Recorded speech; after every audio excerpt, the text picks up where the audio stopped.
కాబట్టి చాలా చక్కగా బోధించారు. మీకు చెప్పడం లేదు. మన సనాతన ధర్మంలో తెలుసుకోదగ్గది ధర్మాన్ని గురించి చెప్పారు. మన ధర్మంలో ఏం తెలుసుకోవాలి, సనాతన ధర్మంలో ఏం తెలుసుకోవాలి అంటే మహా ఋషులు పుట్టినటువంటి భూమి భారతదేశం.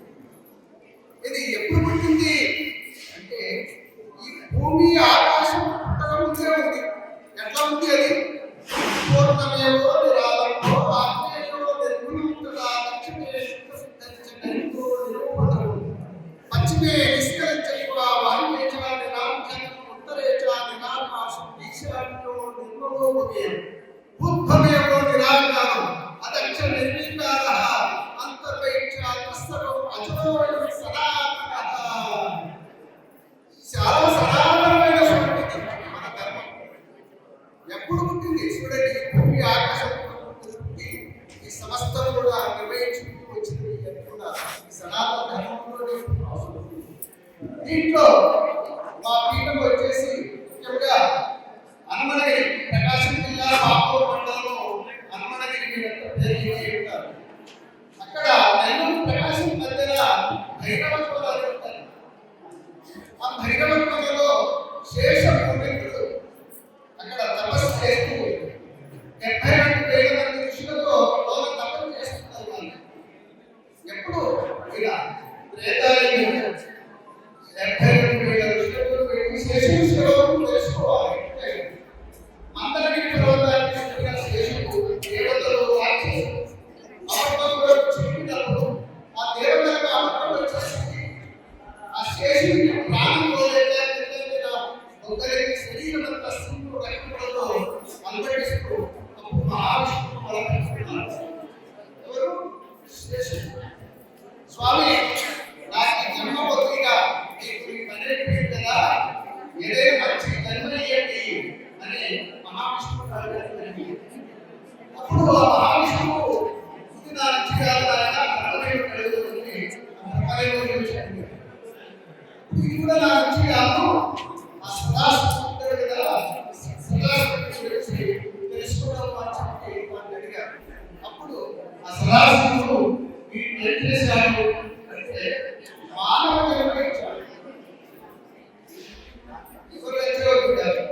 ఇది ఇంకపోయే రోగం కాదు, జాగ్రత్తలో ధర్మజాగ్రత్త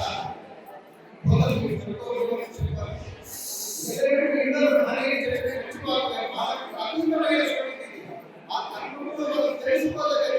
సనాతన ధర్మంలో నిలబడ్డది కలిసి ఆచరించి మిగతా కులాలను మిగతా వాళ్ళకి అందరికీ చూపేసాం. మిగతా మతాలను చూపేసాం. జాగ్రత్తగా ఏదో జన్మలు చేసిన కర్మఫలం వల్ల కానీ కర్మఫలంలో ఇలాంటి సమస్యలు వచ్చారు. కర్మఫలం జీవుడు కర్మంత ప్రబలంలో కర్మంతో చేయడం ధర్మమే చేయకపోవచ్చు. ప్రపంచానికి రోజు ఏంటి కర్మ. ఆ కర్మ పరిపూర్ణమైన కాబట్టి ఈ రోజు సభలో వినడం కూడా ఎంతో సాధనాందర్శనం దర్శనం భావన సంభాషణ వాళ్ళు చూస్తే ఏదో చేయాలంటే వాళ్ళకి చూడంతే మనసులో తెలుసుకోవడం ఎంతో దర్శనం భావనాశనం దానికి నమస్కారం చేసిన పాపాలని వేరే పద్నాలుగు చేసిన పాపాలని సంభాషణ పరచడం వాళ్ళు చెప్పిన వాక్యం వల్ల జన్మలు మీరు చెప్పిన వాక్యం అంటే మళ్ళీ జన్మలేదు. వాళ్ళు మళ్ళీ జన్మలేమంటే అనుకుని భయపడచ్చు. పరమాత్మలో అయితే భయపడుతున్నారు. మీరే పరమాత్మ ఎట్లా పరమాత్మ తెలుసుకునేటప్పుడు ఓకే ఈ జన్మలో అందరికీ తెలియజేసినటువంటి భోగే మా దగ్గర ఏదో భాగవతులు రామాయణాలు ఏమి ఉంటారు. కేవలం మనకి నీకే మానవుడే మాధవుడు. ప్రతి ఒక్కరిలో నా దైవత్వం ఉంది. మన ప్రతి ఒక్కరిలో ఉన్న దైవత్వం ఎట్లా తెలుసుకోవాలి అంటే విముఖత తెలుసుకోవాల్సి కూడా తెలుసుకోవచ్చు. కాబట్టి ఈ భూమరాశి పదానికి పార్వతి స్వామి ఇప్పుడు చూడు చెప్పాడమ్మా ఈ పదమా ఇది ఉపయోగపడే మంత్రాలకు సాగి రాదు గురువు అనే పదాలకు మంత్రాలకు సాగి రాదు నగులో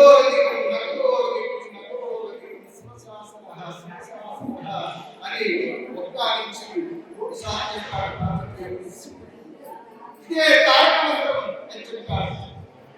తారకమంత్రం ఏంటి?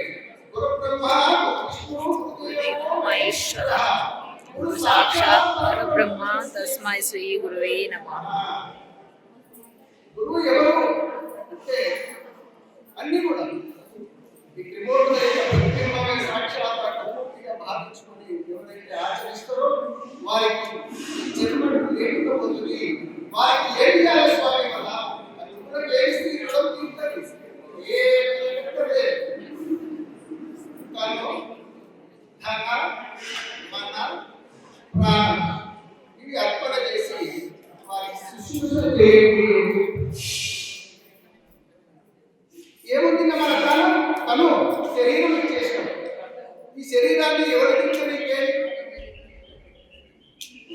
గురువుది కదా తింటే గురువుని తిప్పినప్పుడు గురువుకి ఇచ్చేసింది కదా తను మన ప్రాణాలు ఈ శరీరం నుంచి పెడతారు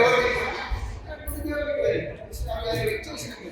అందుకొరకు కష్టాలని పోవడానికి గురువుని ఏం చేయాలి అంటే ఈ సంసారం అన్ని దుఃఖంగా ఉంటుంది, అన్ని కష్టాలే ఉంటాయి. ఎట్లా మళ్ళా నమ్మకాలు భక్తుడే చెప్పాడు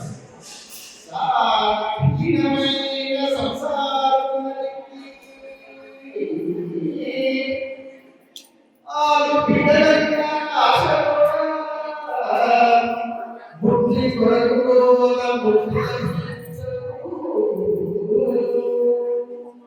ఈ సంసారానికి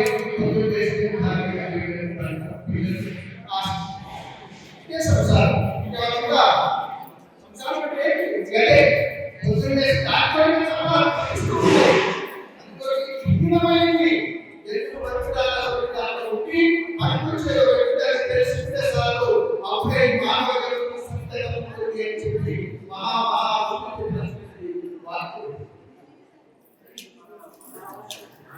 అది ఎప్పుడు తెలుసుకోవాలి? అది పూర్వజన్మలో చేసిన ఆగామి ఆ కర్మలో చేసినటువంటి ఆ పుణ్యంలోని పరిపాలన వల్ల అలాంటి గురువులు దర్శనం చూసి ఆ నిజమైన కర్మ ఆ గురుత్వాలను తెలుసుకుంటే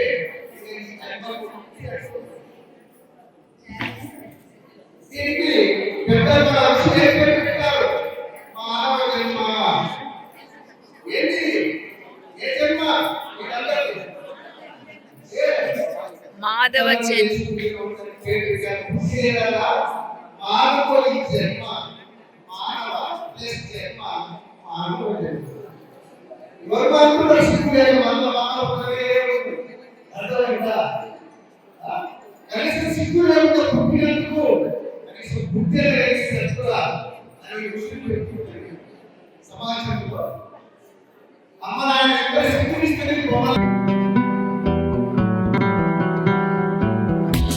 సప్తరిషి టీవీని లైక్ చేయండి, షేర్ చేయండి, సబ్స్క్రైబ్ చేయండి. Please like, share and subscribe Saptarushi channel.